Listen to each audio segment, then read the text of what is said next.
Hey, this is weird presenting on just corn for me, so we'll see. It's a new presentation and hopefully we can tell you about what we've been up to at crop insurance ultimately since I started.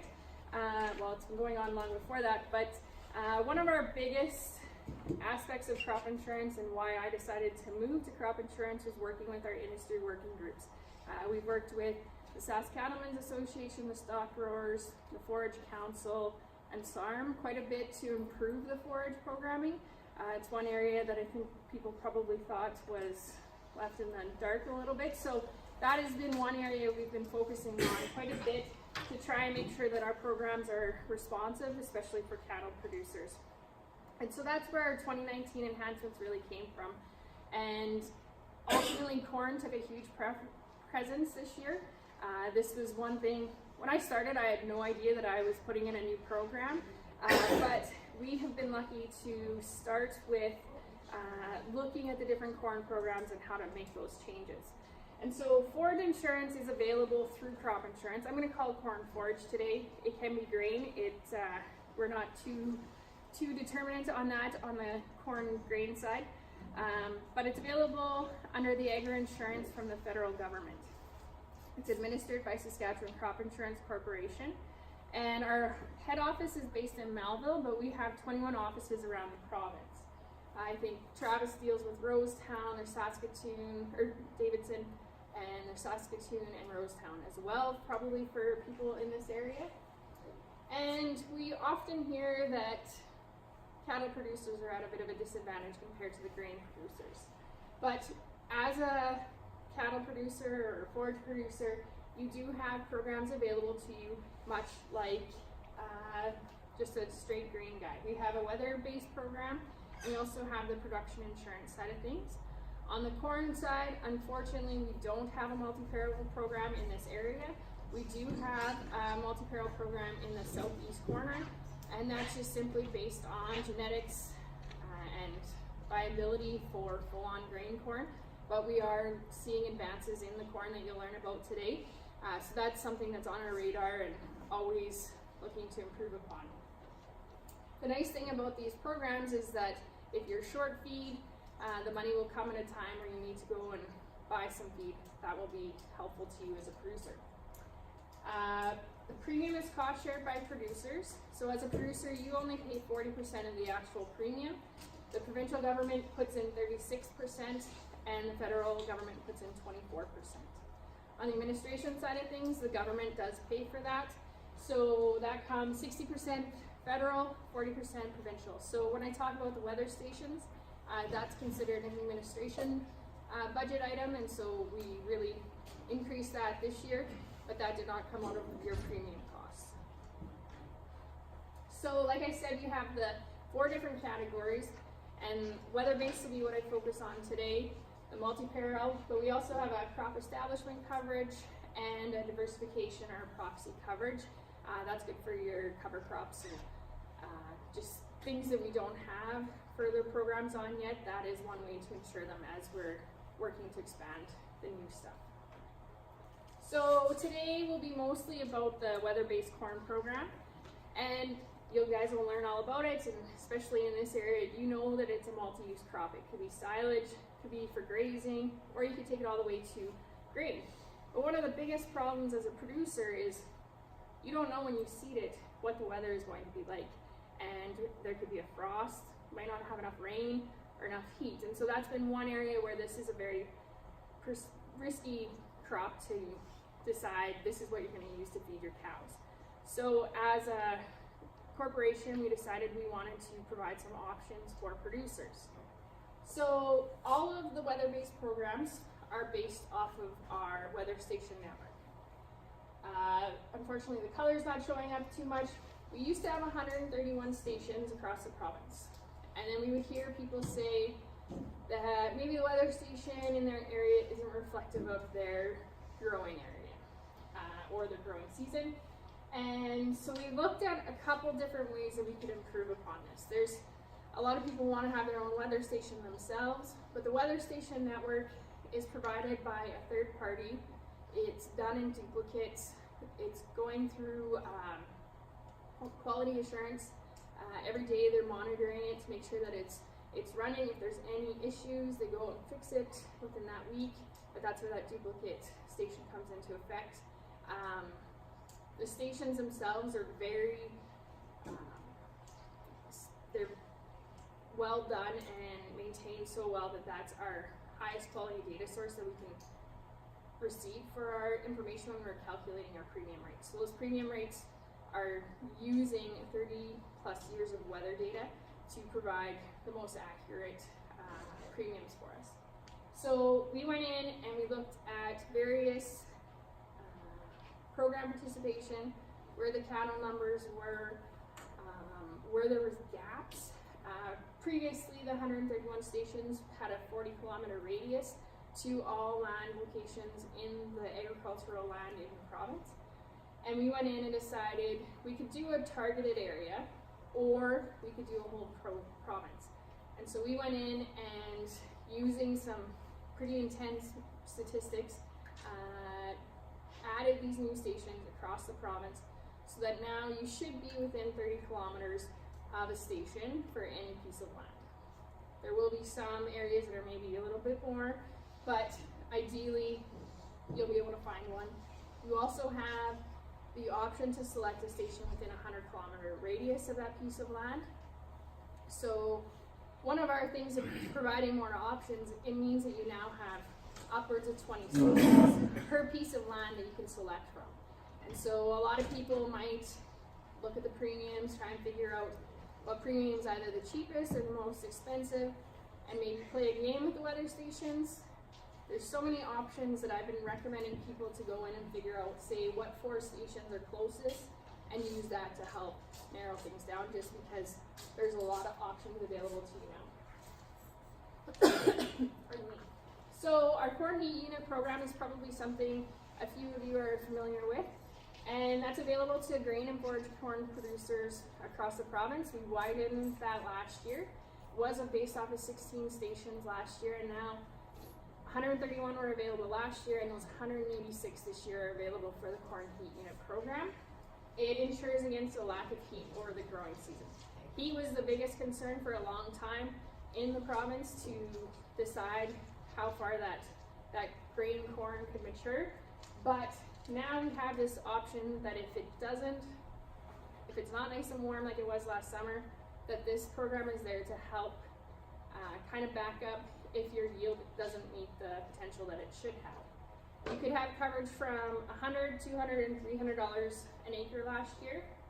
We have widened that to $150 is an option now that you can purchase per acre. And last year we saw an increased participation of 68%. So it's slowly growing. That'll be the added network and people eligible across the province last year. And last year we had $80,000 in payouts for producers.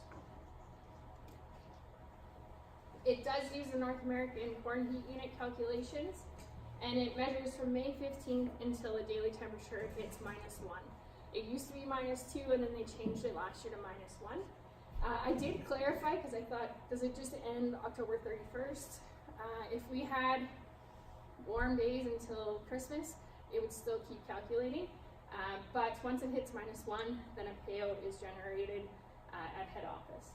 So it guarantees 95% of the long-term normal for heat, and every percent below 95 gets a 4% indemnity paid out. And it's calculated automatically whenever the weather dips below -1. So this is just pulled off of our statistics table on their website. It will take a little while to find that table, but we update these monthly, and so you can track where your corn heat units are for the growing season.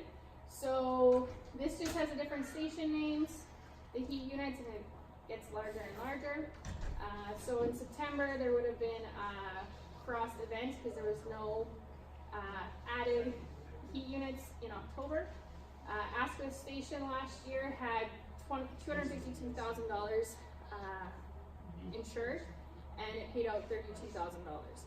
I will say this area was pretty variable. I know Dennis had some concerns about our heat units, but it's very station dependent. There was a huge gap of, I want to say 150 from here to Rosetown. So that is where some of those added stations could be beneficial just to help with the heat units. Just the outlook station. I know someone here thought that they might get a payout, but we didn't. I think the average here was $23.30 if I remember right. So it was just over, and no payouts for the station in outlook.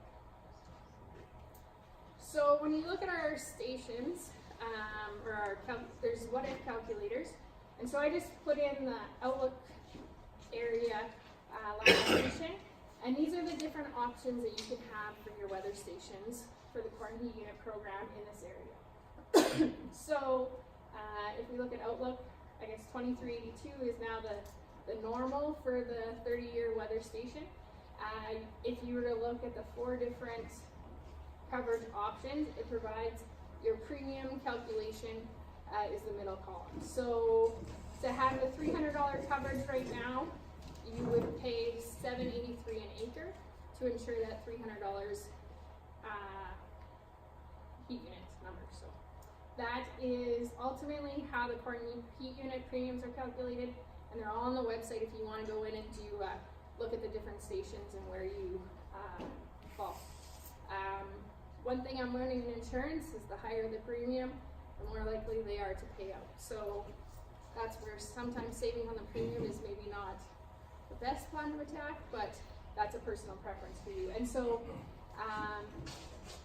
the biggest thing, you do need to select that coverage for those acres.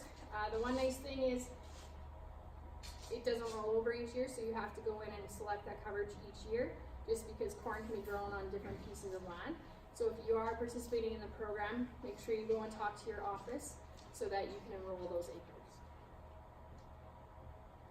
Again, just the outlook one.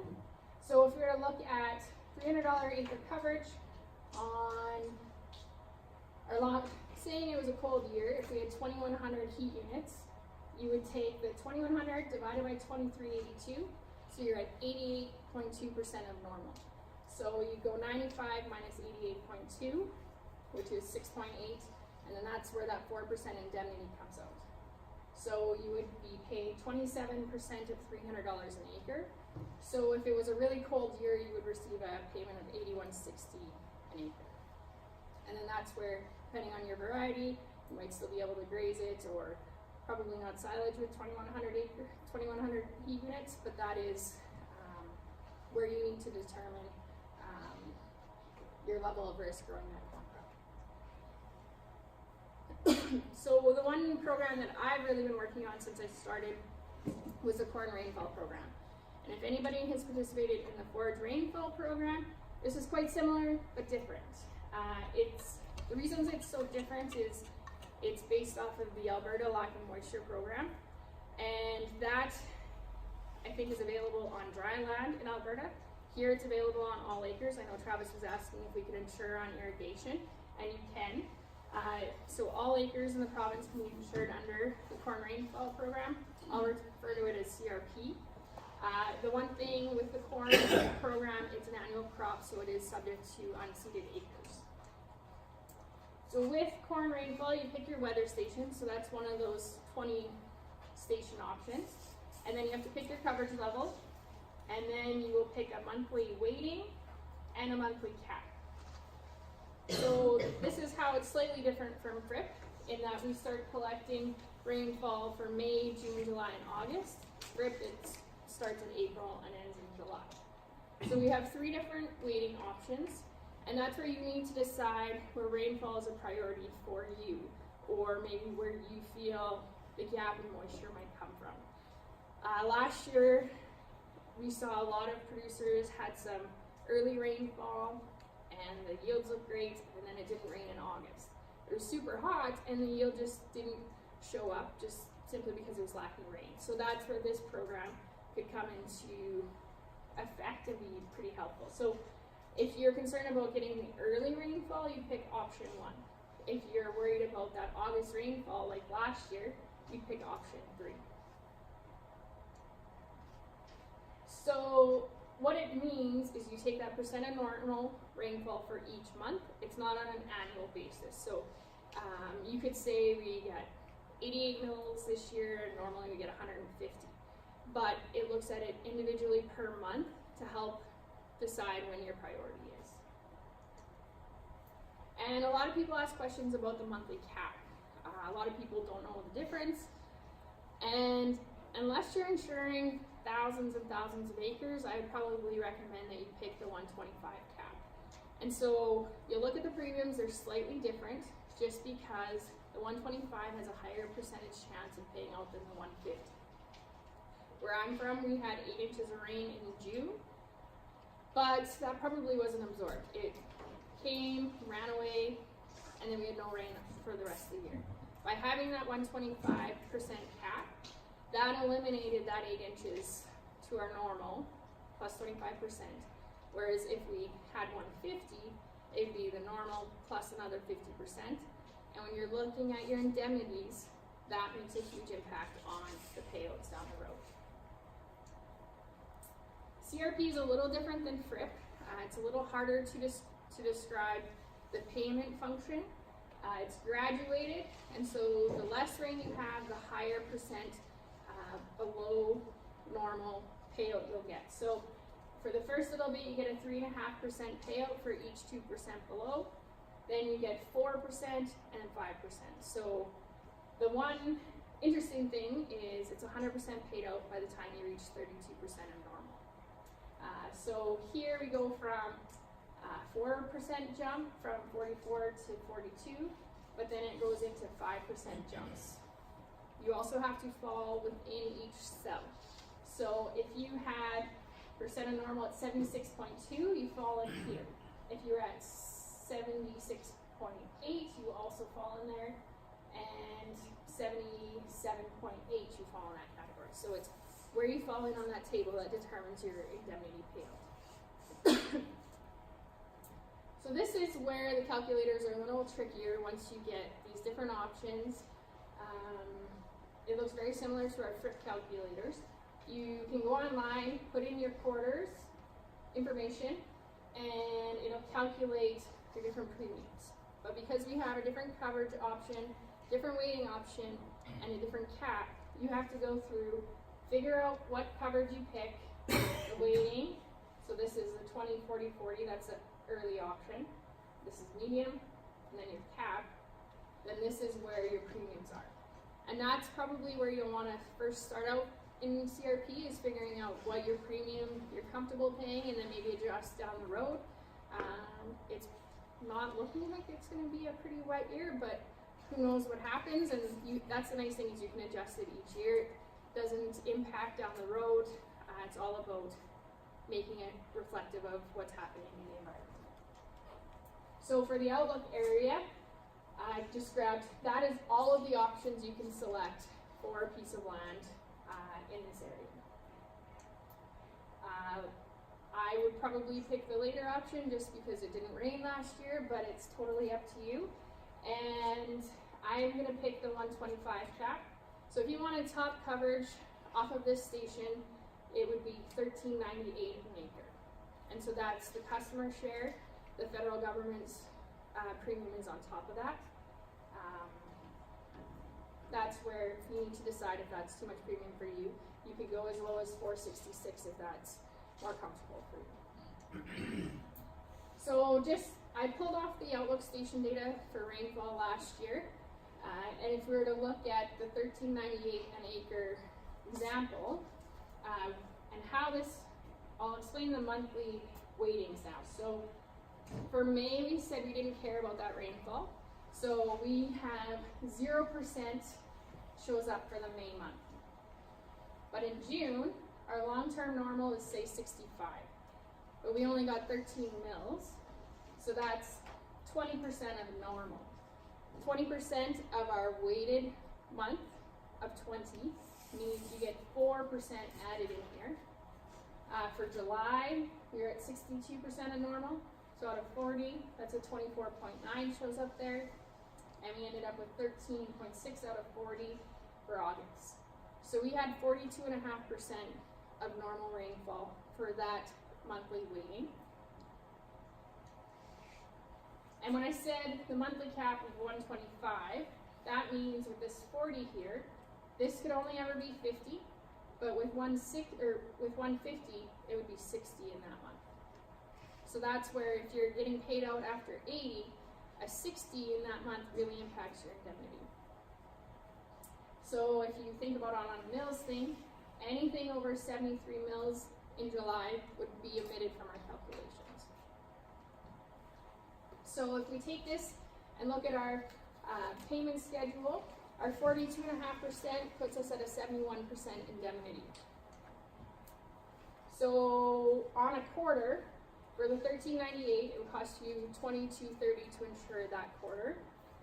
Your coverage of $48,000 for the quarter, you times that by 71%, and if you'd selected this option last year, if it was available, you would have received a payout of close to $32,000 for that quarter. And luckily here, you guys have irrigation, so that can help you out. But this is where this program could be pretty responsive for producers trying to grow feed for cattle. That would help you go and buy some feed if you're short once it comes. Yeah? When is that, like, if you do get paid on it, or when is the check done? So because it's different than FRIP, it would be May, June, July, August. It'd be the end of September that we'd have the data. I think they have to provide it to us around the 10th of September. We do our calculations, so it'd be close to the end of September that you'd receive a payout. And then you don't have to pay your premiums until the fall, so your premiums come off of that first, and then that would come out of your check. So with this, if we wanted to gamble, even though we have irrigation, I mean, the rainfall is irrelevant, but we could actually insure it for rainfall and yeah. You guys are an anomaly here, but I guess that's what paying super high prices for land. That's one benefit right now, is that you can insure on the rainfall program. there's a reasonable premium you can keep. And that's, some people say it is, and you are only paid at the weather station. It's not on what's on your farm. So some years on FRIP, producers might win, sometimes they might lose. Rainfall is spotty, and that's one thing that we know with that program, but by adding those additional stations, we're hoping it cuts out some of those weird anomaly rains. So. That is probably a problem, especially last year, because most of the rainfall that did come around in this area was thunderstorms. Yeah. And that's the nature of the program. It's tricky. And we had one producer say, I got a big check on FRIP and it rained where we are. But the next year it might not. So you kind of have to look at it on a long-term basis. On FRIP, we have producers, I think it's paying out right now at about $2.9 dollars to $1 paid in. But that's total dollars. So for producers, if they're getting a payout of $1, it's paying out $7 for each dollar that they put into it. So CRP is a new program, so it'll probably have some wider variables on it, but it has been a pretty effective program for most producers. On FRIP last year, or the Forward Rainfall Program, 80% of the producers that were enrolled did receive a payout. So just to show the different weighting options, here, it was pretty much the same no matter what. It just didn't rain in Outlook. But some areas, there was some earlier rainfall that the weightings did change quite a bit. But if you picked the early rainfall, you're at 44.4% of normal. And the last two are pretty similar with the Outlook data from last year. But if you're to look at it, just 89 mils out of 206, then you're at 43% of normal. This isn't an ideal example, but it just didn't rain here last year. So a couple rules. We can't double insure an acre. So if you wanted to be part of Corn Heat Unit and the Corn Rainfall Program, we partially to eliminate some of our decision items. If you want to be part of it, you are automatically going to be covered at $150 an acre. Doesn't matter if you want to be on CRP on one side, or one piece of land and CHU on another. It's just one way our system had been set up. You'll automatically be selecting $150 an acre. But if you want that top coverage, pick either CHU or CRP. Just for this current year, we can't double insure that acre. So there is some rules on that. And then with corn heat units, you used to be able to have a 120 kilometer radius that you could select from. We've narrowed that down to 100 kilometers for all of our programs. And then again, that 150 option is available for all producers now, if you're in CHU or CRP. Your premiums are due in the fall, and you don't have to pay for that at any time of purchase. You do have to decide by March 31st. And we've now introduced an establishment benefit with both of these programs. So that was one other comment we had from our industry group, is that we also want to make sure the corn grows. And so you will be covered for a $90 an acre establishment benefit. So if it comes out and your crop doesn't grow, you will have an adjuster come to take a look at the acres. They'll determine how much did not establish, and then you'll be paid $90 an acre for those. They will be removed from your CRP calculation or your heat unit calculation. So if it wasn't established, they don't believe that it's part of the program, but you will get hopefully your cost of seeding back on that. And you need to have your land locations at your time of enrollment. That is because you can select different options for each piece of land. When we looked at our data, there actually isn't a lot of land that is, most producers have 1 quarter of corn, so there's those, that isn't as much of a concern as say on the forage rainfall program. So, and then I talk about our website quite a bit, and I know when I first came I really struggled. If you want to find all of the good stuff, go to this resources tab that's at the top of your website. When you go in, you'll find calculators, maps, and statistics. And the calculators are what you need to determine your premium. And that you just need your RM and your land location, and it'll come up with all of those options for you. And if you want to look at what happened last year, all of our historical data is available in the statistics page. For just a quick update on other program enhancements, we did increase our coverage on the forage rainfall program quite a bit. So if you're part of that, make sure you talk to your office by March 31st. I think on tame, is this black or dark brown? We were 300% increase on our tame side and 150% on the native coverage, but we offered 3 different coverage levels just to help you manage your premium. And also, if you're part of Western Livestock Price Insurance, the CAP program is running right now.